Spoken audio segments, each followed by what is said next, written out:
Halo semua, selamat datang di video MOOC User Experience. Perkenalkan, nama saya Adam Fasya Nurzaman.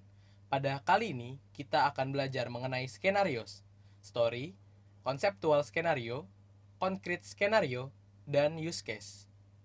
Apa itu skenario? Skenario adalah cerita tentang seseorang yang melakukan sesuatu dalam konteks menggunakan sebuah teknologi. Skenario dapat muncul dalam berbagai bentuk di seluruh desain UX dan merupakan komponen kunci dari banyak pendekatan untuk desain. Ada banyak variasi dan pendekatan untuk menggunakan skenario.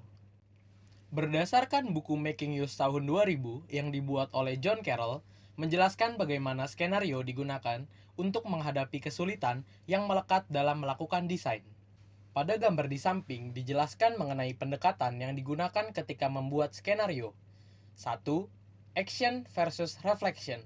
Menjelaskan bahwa skenario adalah suatu deskripsi yang jelas tentang pengalaman pengguna dalam membangkitkan refleksi tentang masalah desain yang dihadapi. 2. Design problem fluidity. Menjelaskan bahwa skenario secara konkret atau jelas dapat memperbaiki interpretasi dan solusi dalam membentuk terbuka dan mudah untuk direvisi atau disesuaikan. 3. External factor constraint design. Menjelaskan bahwa skenario dapat mempromosikan pandangan yang berorientasi berdasarkan aktivitas pada artefak yang dirancang. Skenario juga memungkinkan partisipasi siklus hidup atau life cycle pengguna dalam menggunakan teknologi. 4. Design moves have many effects. Menjelaskan bahwa skenario dapat ditulis pada berbagai tingkatan, perspektif, dan untuk berbagai tujuan. 5. Scientific knowledge lacks design application. Menjelaskan bahwa skenario dapat dikategorikan dan didasarkan untuk membantu desain knowledge terakumulasi di seluruh contoh permasalahan.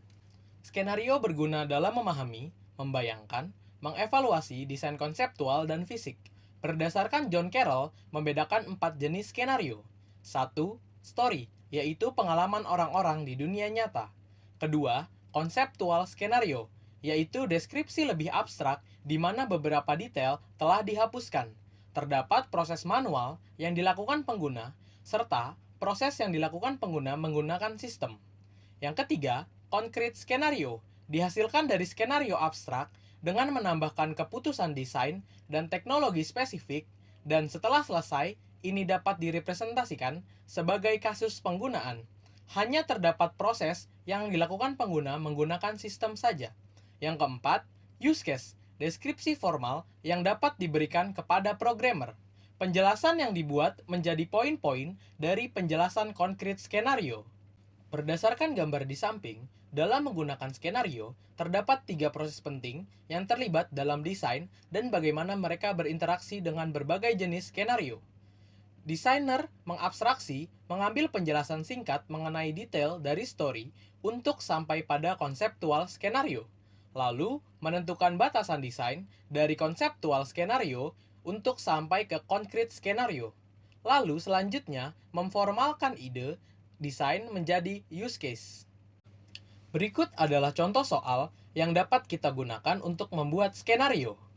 Dengan membaca paragraf pertama pada soal, dijelaskan bahwa terkadang kita sudah mendatangi toko furnitur, namun furnitur yang diinginkan sedang tidak tersedia. Sudah menghabiskan waktu untuk mendatangi toko dan tidak mendapatkan hasil apa-apa. Dari permasalahan itu, maka kita dapat membuat story atau jalan cerita yang cocok untuk permasalahan yang disebutkan di soal. Maka, jadilah story sebagai berikut.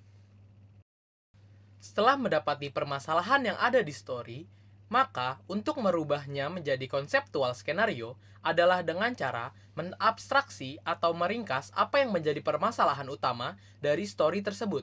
Dapat dilihat bahwa permasalahan utama yang terjadi pada story adalah kesulitan untuk melakukan pembelian furnitur yang diinginkan. Maka, konseptual skenarionya adalah melakukan pembelian furnitur. Dalam konseptual skenario, juga harus menjelaskan apa saja yang dapat membantu pengguna ataupun apa saja yang dapat dilakukan pengguna ketika menyelesaikan permasalahan yang ada. Berikut adalah jawaban konseptual skenario dari permasalahan yang didapatkan dari story. Dengan permasalahan yang ada, maka konseptual skenarionya adalah proses pembelian furnitur. Setelah menyelesaikan konseptual skenario, sekarang adalah merubahnya menjadi konkret skenario. Untuk perubahan yang dibutuhkan adalah menentukan batasan desain dan merubahnya menjadi poin-poin fitur yang dapat meringankan atau bahkan menghilangkan permasalahan yang dimiliki oleh pengguna berdasarkan stories yang dibuat. Dapat dilihat bahwa permasalahan utamanya adalah ketika melakukan pembelian furniture yang tidak sesuai dengan keinginan. Maka, konkret skenarionya terdapat poin-poin melakukan pembelian furniture.